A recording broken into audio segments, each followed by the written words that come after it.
finalizing with the Ukraine, the last comments. Pay attention. Larry Johnson, CIA analyst, retired. Of Ukraine.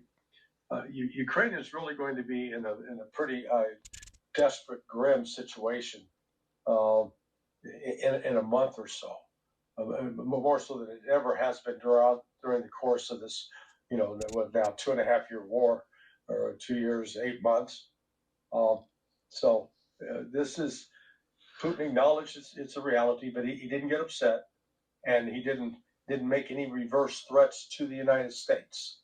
So, he's, they're hopeful that they can work out a deal with the United States, but if they don't, he's just sort of matter of fact, we're going to finish this militarily, and it'll be up to the U.S. and Europeans to pick up the wreckage.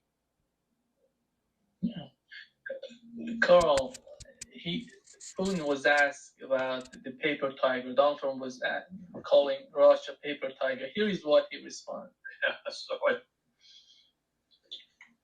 called the strategic initiative in a confident way in all these locations, but actually we've been advancing steadily and resolutely. Are we a paper tiger? Then what is NATO in this case? What is NATO like? If we're a paper tiger. Okay. The main thing for us is to maintain our. And the guy is so good. What he could have said, but he's too politic to have said it, is the United States is a paper tiger. And he would have been absolutely correct. Yeah. Carl. With one exception, close to 6,000 nuclear warheads. Keith Kellogg said that the senior officials in Washington believe that Russia cannot win the conflict in Ukraine. Who are these senior officials that know more than Keith Kellogg, that they have more, military experience, that they somehow decide about the conflict in Ukraine, technically? Pete Hegseth and Donald Trump.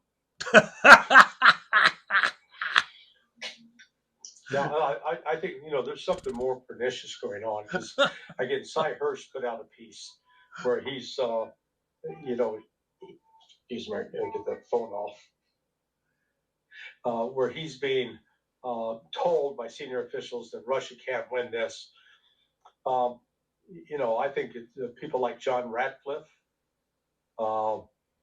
and other senior intelligence officials, they're actually putting out lies and misinformation, and as such, it's guiding U.S. policy into very dangerous waters.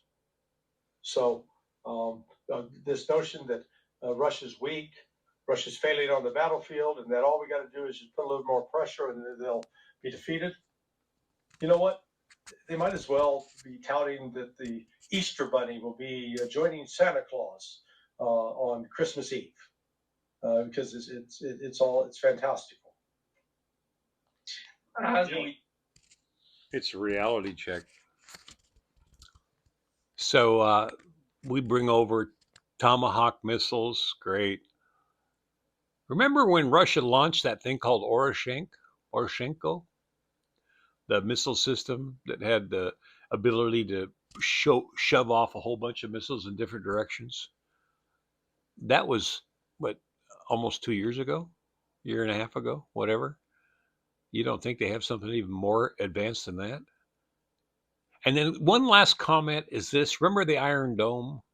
How Israel had the most secure country with the Iron Dome? It failed on October 7th. It failed when the Houthis started attacking. It failed when Lebanon attacked. So that doesn't exist. It does in their mind. But the one thing we do know, that Netanyahu's got nuclear weapons, and Donald Trumpy boy does too. Now, put those two together and their egos, Oh, countdown begins if they don't get some clarity to the situation. This is the Conscious Hour. Thanks for tuning in. Please share, put a like button up there, hit that button, and let people know that there's a conversation going on out here that's talking about solutions. Thanks for tuning in.